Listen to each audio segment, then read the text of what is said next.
This community update was brought to you by U Radio. Winnipeg's Pride season officially began this past Friday, with the annual flag raising at City Hall and vigil held on the Sunday at Memorial Park.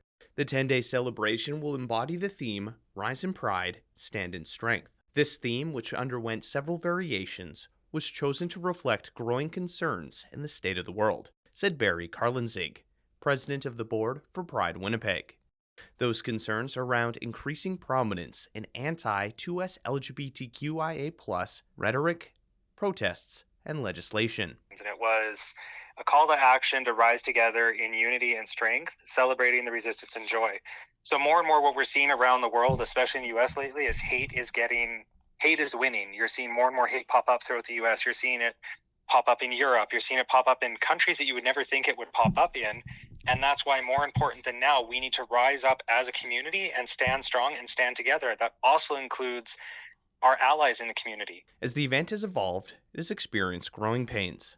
Like many Pride organizations across North America, Pride Winnipeg has felt the squeeze of decreased funding and sponsorship. Over the last 2 years, we've seen a decrease. This year, we're about a 36% decrease in sponsorship year over year. And a lot of that is either some of our long-term partners have had resources cut just because marketing budgets have been cut. Some have, a lot of the small businesses we used to work with, unfortunately, a lot of them either went under or they've had to make a decision of either sponsoring Pride or paying payroll or paying staff. With funding becoming tighter and deadlines needing to be kept, Pride Winnipeg decided to use AI for its 2025 logo and a promotional poster for an event. This decision to use AI was not received well from people online. We had a deadline. The volunteer board, again, we're all 100% volunteer. The people who oversaw that department had resigned. We had timelines that we had to meet. There are certain things that had to be done, and we've apologized. It was the best intentions for what needed to be done at that time. Carlenzig added, Pride Winnipeg is looking at solutions to avoid situations like this in the future. And we will do better. We're looking at ways to try and change what models we can in the organization to go from 100% volunteered to paid, whether that is graphic designers or administration teams or things like that. But it all depends on that funding. And unless we become and start taking more corporate funding, we have to look at what we can do. The concern that Pride is getting cozy with business was one of the complaints from a group of protesters who blocked the parade last year. The group, holding no Pride and genocide signs, made demands that Pride return to its political roots by ending corporate ties, removing police presence, and centering queer, trans, Black, Indigenous, and people of color leadership. They also called out the event's alignment with institutions they said were complicit in oppression. Pride Winnipeg talked with the protesters to reach a collective agreement for change. Carlenzig said discussions have continued over the year. A lot of the feedback that they brought up was feedback that, as an organization, we needed to hear. A lot of it was also things that those individuals who were protesting didn't know that we did so much accessibility at the site. So that also falls on us for not bringing awareness for all the expansions we've done over the last 5 or 6 years. He also said he doesn't criticize the group for protesting.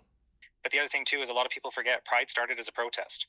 Protests are a part of life. It's as long as you're doing them peacefully. And that's something as an organization we've always said. Everyone has a right to protest. Pride Winnipeg encourages any protesters to stay on the sidewalks to ensure safety and not block the streets. Do it on the sidewalk. It's safe on the sidewalk. It's safe in these different areas. Your voices are still going to be heard. You don't need to stop, because last year with the blockade, the way it was stopped was it became a safety concern as well.